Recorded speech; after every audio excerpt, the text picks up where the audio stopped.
Superman used to be the definition of safety. When the ground shook, people looked up. When the sky burned, people waited. When hope ran thin, they whispered his name like a prayer. He wasn't just a hero.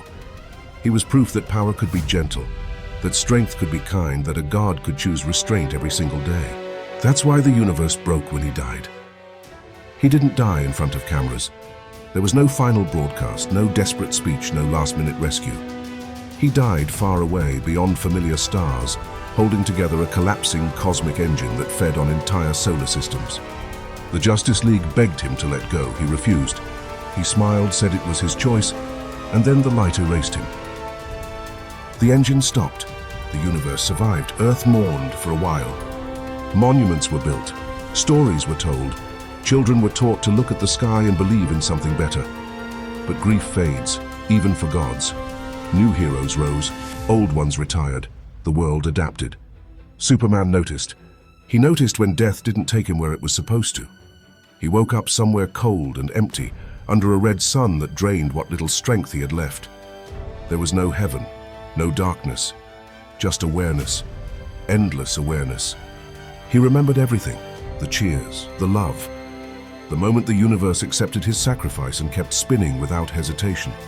That memory hurt more than dying. Something found him there.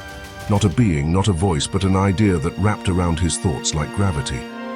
It whispered that sacrifice was wasteful, that restraint was weakness, that love without obedience was meaningless.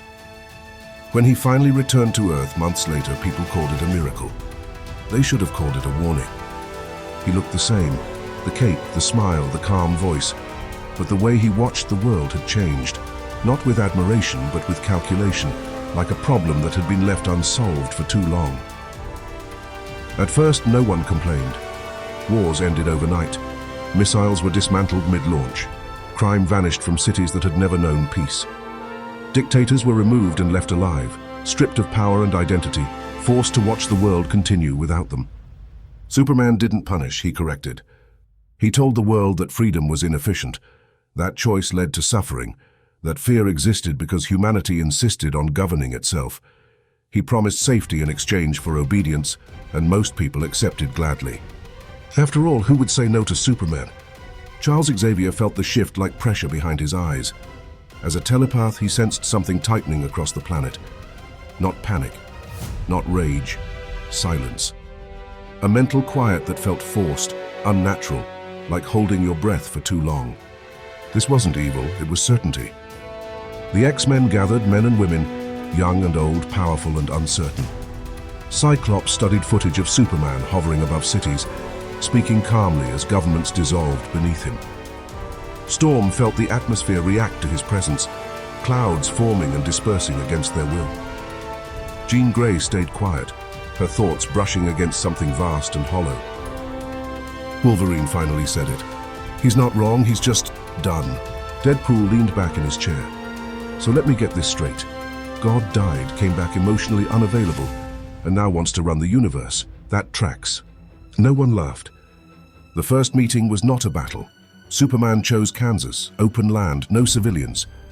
He hovered just above the ground, hands folded behind his back like a teacher waiting for students to stop talking. You're here because you're afraid, he said. Cyclops stepped forward. We're here because no one should decide the future alone. Superman smiled faintly. I already did, it's better this way. Storm rose into the air, thunder rolling softly. Order without consent is tyranny. His eyes glowed red for a moment, not in anger but in disappointment. I believed that once too. What followed wasn't a fight. It was a demonstration. Superman dismantled them without effort. He redirected Cyclops' beams. He buried Wolverine underground and waited for him to dig his way out. Rogue absorbed his strength and collapsed screaming, overwhelmed by the weight of it. He could have killed them, he didn't. I won't destroy symbols, he said quietly. I'll let them become irrelevant. Then he left, faster than sound, faster than hope. Public opinion didn't turn immediately. It never does. People slept better, knowing nothing could touch them. Crime was gone. Fear was controlled. But something subtle changed. Conversations grew quieter. Protests never formed. Dissent felt dangerous even without punishment. Superman didn't need to threaten. He just needed to exist. Before this story continues, take a second. If this kind of dark, dramatic, comic-style storytelling pulls you in, don't forget to like this video, subscribe and drop a comment. Engagement helps keep stories like this alive, and trust me, what comes next matters. John Gray was the first to say it out loud. He's grieving. Xavier nodded. And grief mixed with absolute power is the most dangerous force in the universe. They decided force wouldn't work. They would remind him of what he lost. The final confrontation happened above Earth. Superman floated alone, watching the planet spin slowly beneath him, satellites orbiting like obedient insects. The X-Men approached carefully, not as soldiers but as witnesses. John stepped forward. She didn't attack, she opened her mind. She showed him memories he had buried, not battles, not victories, the small moments. A child he saved who later became a doctor. A farmer who offered him water without knowing who he was. Jonathan Kent's voice telling him that strength meant trusting others to choose their own path. Superman screamed, not in rage, in pain. "I died for them," he said, voice breaking, "and they moved on." Jean answered softly, tears in her eyes. "They mourned you, but the world doesn't stop needing hope just because it hurts."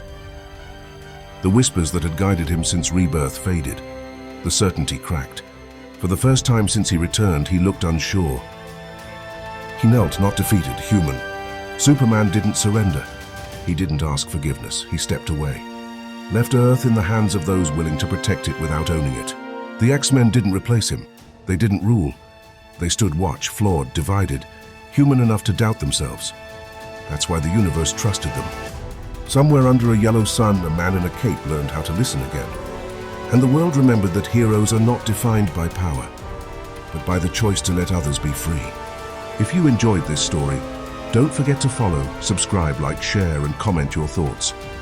Your support keeps these stories coming, and more dark comic worlds are on the way.